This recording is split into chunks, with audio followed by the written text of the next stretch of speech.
Good morning. My name is Dr. Christopher Ennis, and I'm an assistant professor at the UT College of Medicine, Chattanooga Unit.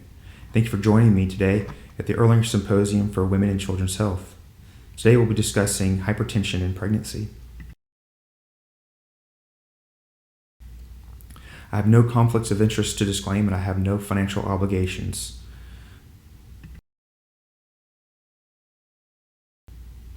Our outcome measures for today are to learn the public health impact of severe hypertension, explore different ways to improve recognition and response to hypertensive emergencies, and examine the role of nurse-driven protocols to help improve patient outcomes. The major classes of hypertensive disorders in pregnancy include chronic hypertension, gestational hypertension or pre-eclampsia without severe features, severe hypertension or pre-eclampsia with severe features. There are other subsets of hypertensive disorders in pregnancy, including HELP syndrome, hemolytic uremic syndrome, and TTP. We will not discuss those today. Chronic hypertension is diagnosed by systolic blood pressure greater than 140 millimeters of mercury or diastolic blood pressure greater than 90 millimeters of mercury twice at least 4 hours apart. It is identified at less than 20 weeks gestational age or prior to pregnancy. It persists 12 weeks postpartum, and antihypertensive medication use prior to pregnancy. Gestational hypertension or preeclampsia without severe features is diagnosed very similar. Systolic blood pressure greater than 140 millimeters of mercury or diastolic blood pressure greater than 90 millimeters of mercury twice at least 4 hours apart. This, however, is identified at greater than 20 weeks of gestation. 50% of gestational hypertension will develop proteinuria or other end organ dysfunction, and the management of this hypertensive disorder in pregnancy is the same regardless of the proteinuria. Severe hypertension or preeclampsia with severe features is a systolic blood pressure greater than 160 millimeters of mercury or diastolic blood pressure greater than 110 millimeters of mercury twice 15 minutes apart. The time difference for this disorder is shortened because of the severity of the blood pressure, and treatment needs to be initiated immediately. It's also a progression from chronic hypertension or gestational hypertension. It requires immediate treatment with antihypertensives within 30 to 60 minutes. Magnesium sulfate should be used for seizure prophylaxis, and delaying treatment to confirm preeclampsia is inappropriate.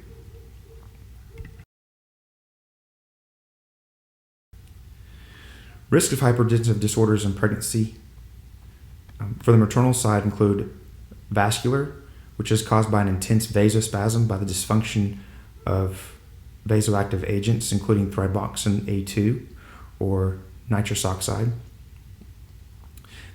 There's an intense intrarenal vasospasm, and that can lead to increased resorption of sodium and water. It also leads to increased tubule permeability of large molecular weight proteins.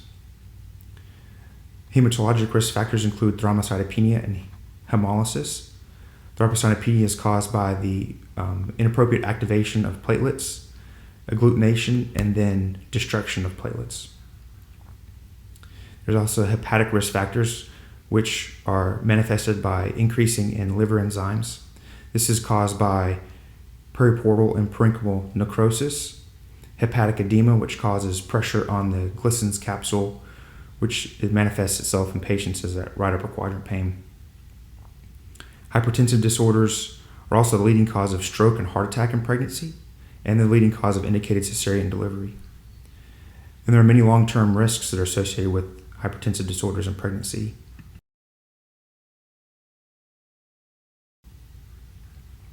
Fetal consequences are caused by limited blood flow to the uteroplacental unit.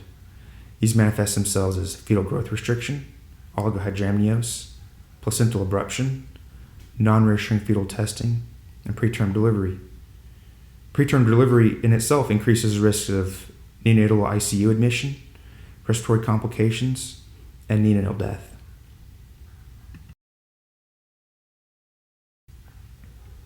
Long-term maternal risks were looked at by Brower in the British Journal of Obstetrics and Gynecology in August of 2018, and they noted that there's development of chronic hypertension almost 2.5 times, ischemic heart disease risk increased almost 2.5 times, congestive heart failure risk increased almost 3 times, and cerebrovascular accidents were increased 1.7 times.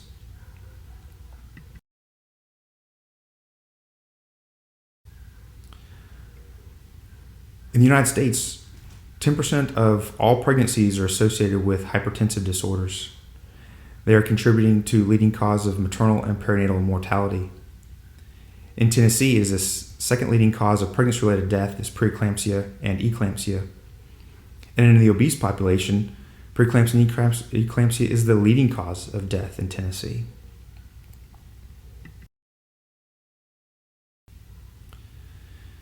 According to the Tennessee Department of Health and the Maternal Mortality Review, in 2017-2018, there were 44 deaths in the state of Tennessee. The top 2 causes were related to hypertensive disorders in pregnancy. These were cardiovascular and coronary conditions in 10 patients, and preeclampsia and eclampsia in 8 patients. Hemorrhage was third, and in the past, this was one of the more common causes of death in maternal deaths. But here recently, cardiovascular issues and hypertensive issues have surpassed hemorrhage.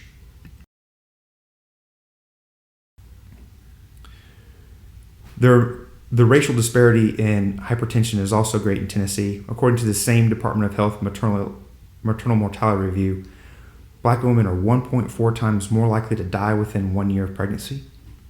Black women are 3 times more likely to die from pregnancy-related complications. The top causes are heart disease, preeclampsia and eclampsia, embolism, infection, and homicide. Again, the top 2 causes of death in Black women are hypertensive-related disorders. The same review noted that 100% of Black maternal deaths were deemed preventable.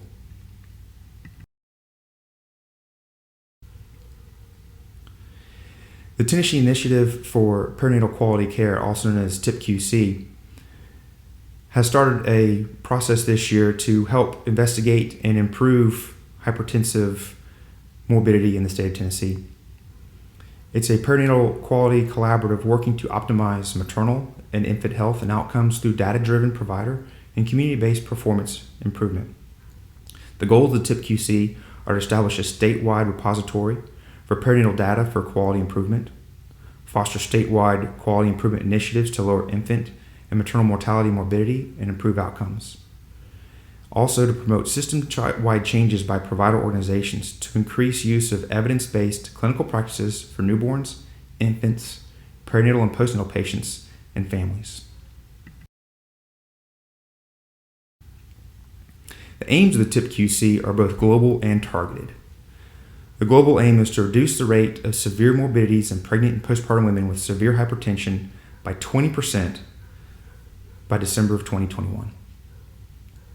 The target population includes pregnant and postpartum women up to 6 weeks that present to triage, labor and delivery, emergency departments, antepartum or postpartum that have an elevated blood pressure greater than or equal to 160 systolic blood pressure and or a diastolic blood pressure greater than or equal to 110. Twice within 15 minutes. Patients with gestational and chronic hypertension should also be included in the same. TIPQC has set some potential better practices for providers. These include low-dose aspirin for the prevention of preeclampsia in women that have had a history of preeclampsia or have risk factors for preeclampsia, treatment of severe, sustained, and unresolved hypertension within 30 to 60 minutes. This is a nationwide standard set by ACOG. Antihypertensive medication administered for management of acute onset severe hypertension. Magnesium sulfate administration for seizure prophylaxis. Immediate release oral nifedipine considered for first-line treatment when IV access cannot or has not been established. And we'll talk more about PO nifedipine later in this lecture. Documentation of care, transition, and education after delivery for women with gestational hypertension, preeclampsia, or eclampsia. looking at the disparity lens, and we've already talked a little bit about that with the African American population here in Tennessee. Follow-up after delivery, assessment of long-term diagnosis treatment, and appropriate postpartum discharge instructions.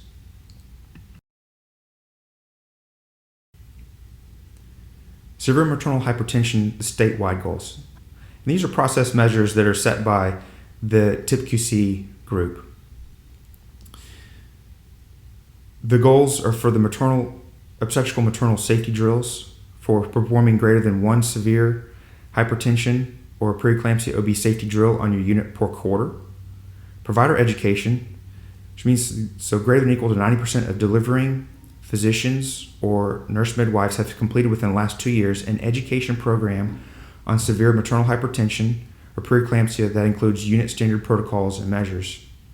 And here at Erlanger, we have started doing that, and we just finished our SIM classes, in which one of the course was severe maternal hypertension, and going over our severe hypertension protocols. Nursing education, so greater than or equal to 90% of obstetrical nurses, both labor and delivery and postpartum, have completed within the past 2 years an education program on severe maternal hypertension, preeclampsia. That includes unit standard protocols and measures. And our nurses were included in our SIM programs that we performed last year. Treatment of severe hypertension within 60 minutes. So greater than or equal to 90% of birthing patients in acute onset severe hypertension that persists for more than 15 minutes, including those with preeclampsia, gestational hypertension, or chronic hypertension, were treated with 1 hour with IV labetalol, IV hydralazine, or pionifedipine. The 60 minutes is a stretch. Again, ACOG's recommendation is 30 to 60 minutes. And really, in a facility like Erlanger, and even at Erlanger East and some of our other community facilities, this should be done, or can be done, within 15 minutes after diagnosis. So the structured measures for some of these project goals include patient, family, and staff support. So as the hospital developed an obstetrical specific resources and protocols to support patients, family, and staff through major obstetrical complications. These can be very stressful for patients and family, and talking them through this process has really been shown to help with understanding. Debriefs, has the patient established a system to perform regular debriefs after causes with major complications, defined by each facility based on volume, with the minimum being the Joint Commission's severe maternal morbidity criteria. Multiple disciplinary case review, so has the hospital established a process to perform systems level reviews of cases of severe maternal morbidity. And mainly this is to look at have patients been treated appropriately, have they been admitted that they need admission to the ICU, or do they require multiple units of packed red blood cells for transfusion? Is there a unit policy and procedure? Has the hospital set forth a policy for severe hypertension and preeclampsia that provides unit standard approach to measuring blood pressures, treatment of severe hypertension and preeclampsia, administration of magnesium sulfate, and treatment of magnesium sulfate overdose? And then lastly, has there been an integration to our electronic health record? Has the hospital at least made some sort of attempt to use their electronic health record to track some of these cases and help with improvement? ACOG has set aims also. This is a nationwide initiative, not just a Tennessee initiative, because hypertensive disorders and their complications have surpassed hemorrhage for the leading cause of maternal mortality.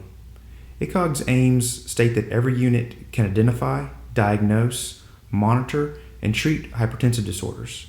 Every unit should have rapid access to medication and plans for escalation. Every patient should be treated with a standard protocol for measurement and assessment of blood pressure and urine protein. Every patient receives a standard response to early warning signs, especially listening and investigating patient symptoms and assessing labs.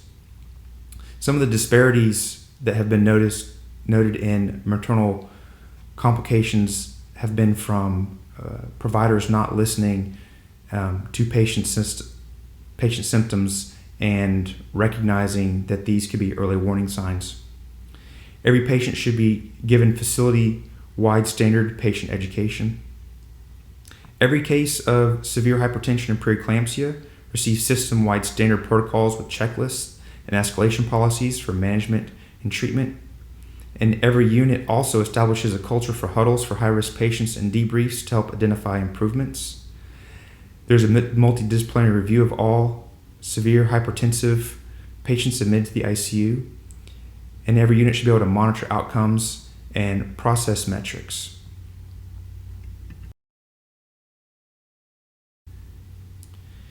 ACOG recommended antihypertensives include hydralazine, and the mechanisms of action are direct vasodilation, mainly from the arterioles. It has an onset of action of 10 to 80 minutes. It peaks at about 1 to 2 hours and lasts for about 3 to 7 hours. Labetalol is a alpha and beta antagonists, mainly beta. It has a faster onset of action of 2 to 5 minutes. Its peak is in 5 to 15 minutes, and its duration is 2 to 4 hours.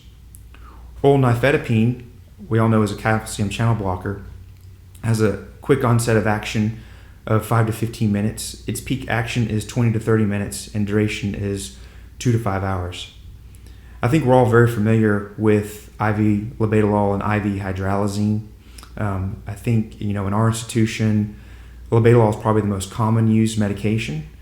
It does have a faster onset of action than the other two, and we just have much more familiarity with it.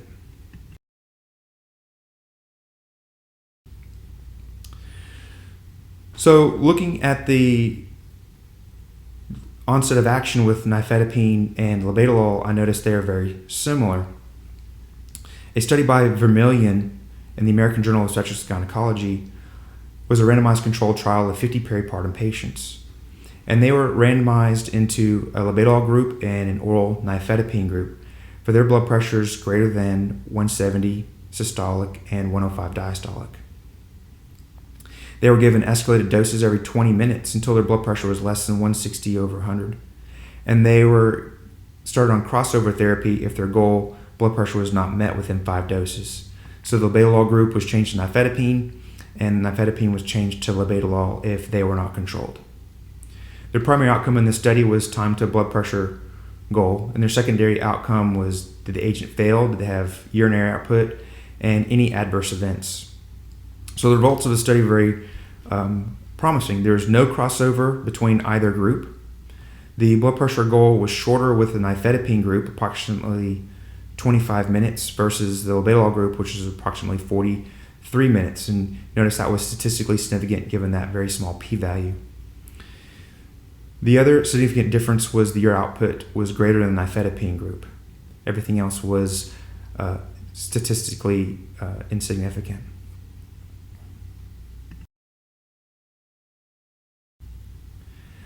Another study by Zolfine in European Journal of Obstetrics and Gynecology was very similar. They had a randomized control trial of 120 patients with 60 patients in the IV labetalol group and 60 patients in the oral nifedipine group. And they were enrolled in this study if they had blood pressures greater than 160 over 110. The primary outcome was time taken and number of doses to achieve a blood pressure less than 150 over 100. The results were very similar to the previous study. The nifedipine group had a shorter time to achieve their blood pressure goal. The nifedipine group required less doses. And the nifedipine, obviously given that its PO was easier to administer with a flatter dosing regimen. The nifedipine regimen is a 10 milligram initial dose started by 20 milligrams. And the labetalol is a 20 milligram initial dose started by escalating doses to 40 and 80 milligrams. So it was much more easier with the dosing regimen in the nifedipine group than the labetalol group.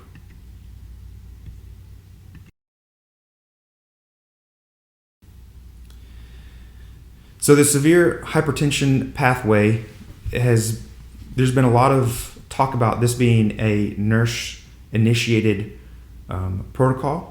It allows for standardization of treatment It allows for more immediate treatment, given that the nurses are the first person to see these patients and diagnose their severe hypertension. It does require that the nurse notify the provider that the pathway has been initiated. So at Erlanger, we have something very similar to this, the electrolyte protocol that we're all very familiar with, that the nurses can initiate. They just let the physician know that it has been started.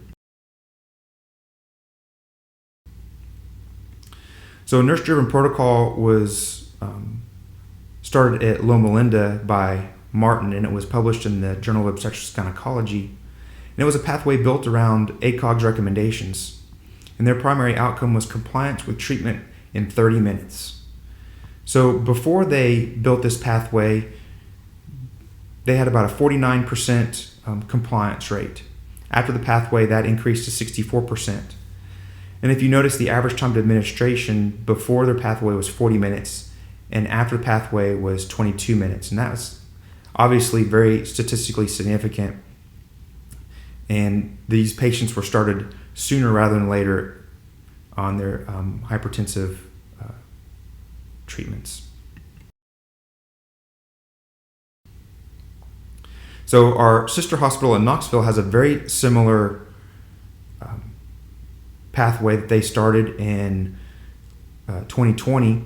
They started in October, so they looked at, in July of 2020, they looked at the number of patients that had severe range blood pressures, the average amount of time it took to be treated, and the average amount of time for the recheck in the blood pressure. In October of 2020, they had a provider education rollout in which they talked about this pathway. They had 36 patients diagnosed with severe hypertension. Only 7 were appropriately treated. The average time for recheck was approximately 40 minutes. And the average time for the first dose was 720 minutes. And the median time was 48 minutes. So that was a very broad number of times these patients were treated. In January of 2021, they started to include nursing in this pathway, and they had 26 patients with severe blood pressure. 15 were appropriately treated. That was about 57%. And notice there's already a very substantial difference between the October of 2020 and January of 2020. 42% of these patients were initiated by the nurse-driven protocol. The average time for recheck was 21 minutes, and the average time for the first treatment was 43 minutes. Again, they're still working to get that time below that 30 minutes.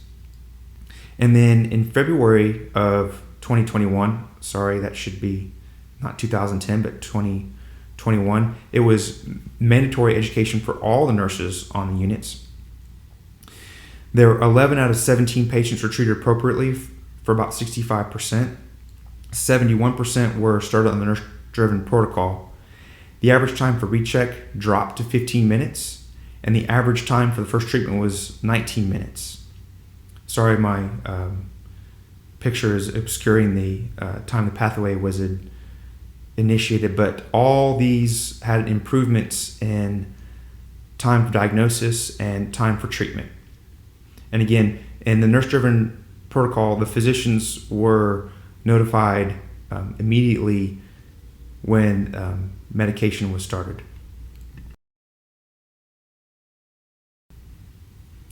This is our pathway that we've developed here at Erlanger.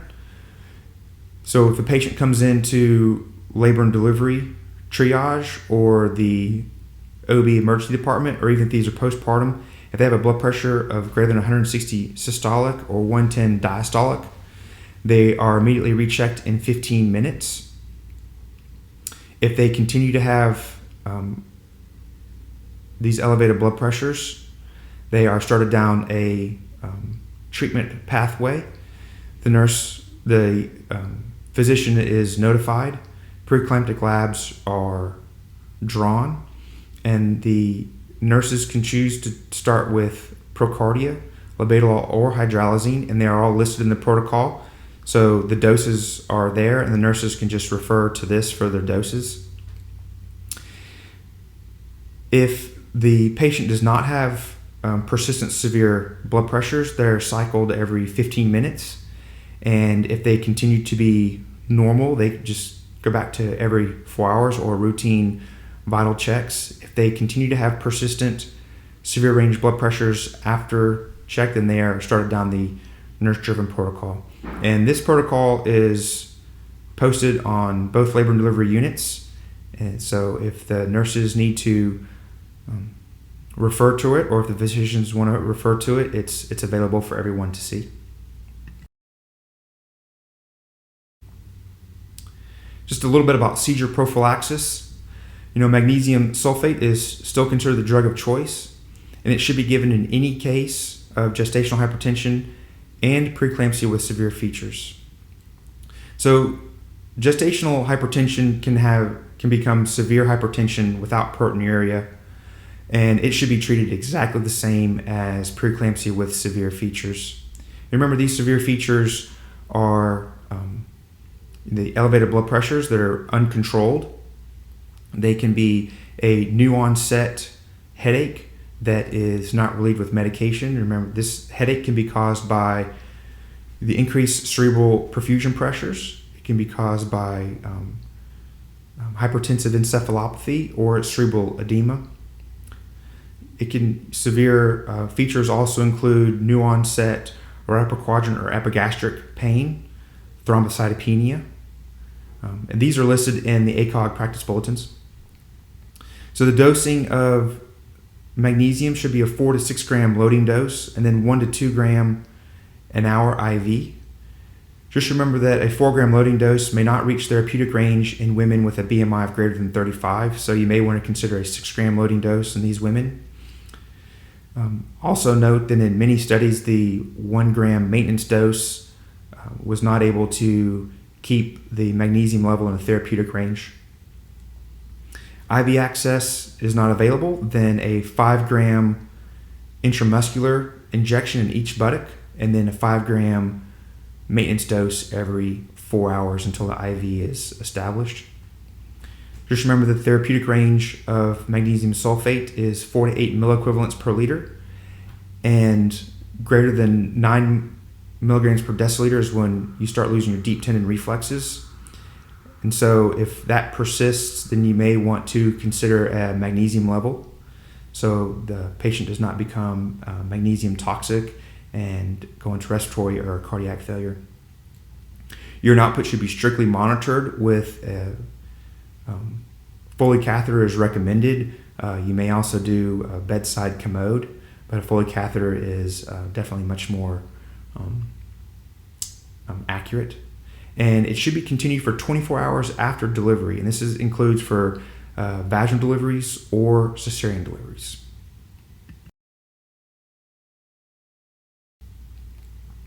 So these are ACOG recommendations. These are level A. These are based on good studies. Women with any high risk factors or more than one moderate risk factor should receive an 81 milligram aspirin daily starting at 12 weeks and continued until delivery for reduction of risk of preeclampsia. Women with gestational hypertension or preeclampsia without severe features at or beyond 37 and 0 weeks, delivery rather than expectant management is recommended. Magnesium sulfate should be used for the prevention and treatment of seizures in women with gestational hypertension and preeclampsia with severe features or eclampsia. And non-steroidal anti-inflammatory should be used preferentially over opioids. I know in the past there's been some thought on possible renal interactions with NSAID medication, but in recent studies this is shown not to be the case. Level B recommendations from ACOG, delivery is recommended in women with gestational hypertension and preeclampsia with severe features at or beyond 34 and 0 weeks. Delivery should not be delayed for steroid administration in late preterm period. So if these women are, past 34-week mark, it's a good idea to start betamethasone or dexamethasone steroid injections. However, induction should be done concurrently with these. Expectant management of preeclampsia with severe features before 34 weeks is based on strict selection criteria and is best accomplished in a setting with resources appropriate for maternal and neonatal care. And then delivery is recommended at any time of maternal or fetal deterioration. So this really should be done at a high-risk facility, tertiary care, or quaternary care center. And it should be done on an inpatient basis. Antihypertensive treatment should be initiated expeditiously with acute onset severe hypertension that is confirmed as persistent. So that is if it continues after 15 minutes.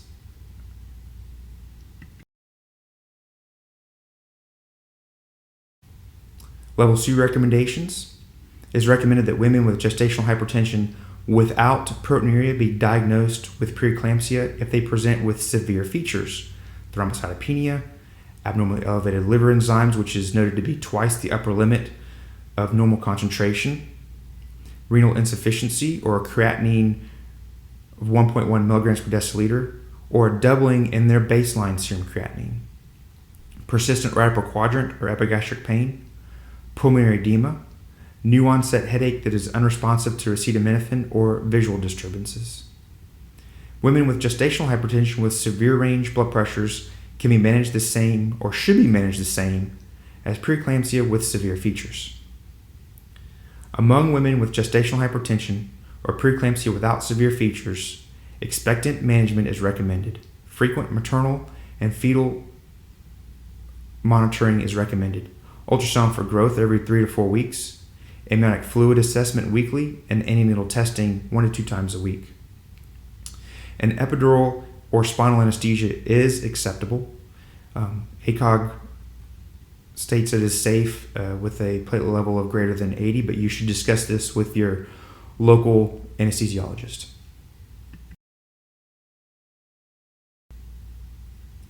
So, preventing maternal death. Dr. Clark published in 2012 in the Green Journal, 10 Clinical Pearls, and here are a few of these that I included. Cerebral hemorrhage, secondary to uncontrolled hypertension, remains a leading cause of death in women with preeclampsia. In all too many cases, chart review revealed untreated severe hypertension preceding the event. This is particularly tragic given the widespread availability of effective antihypertensive agents.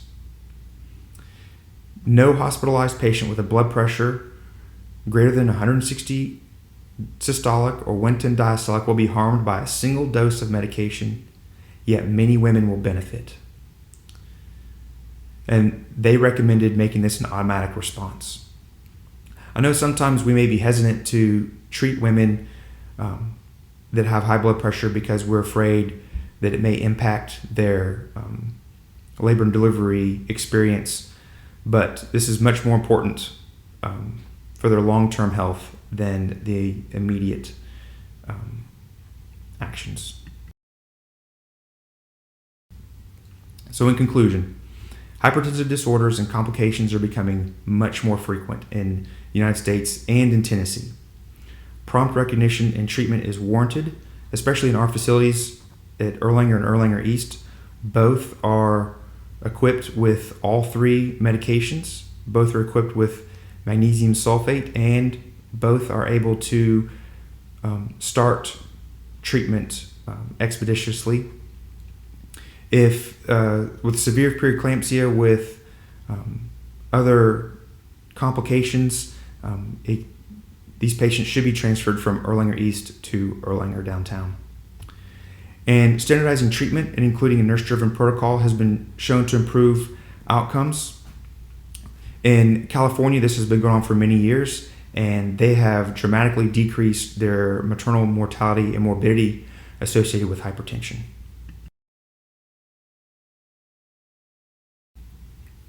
Thank you for joining me this morning on our talk of hypertensive disorders in pregnancy. If you have any questions, I'll be more than happy to answer them. Thank you very much and have a good morning.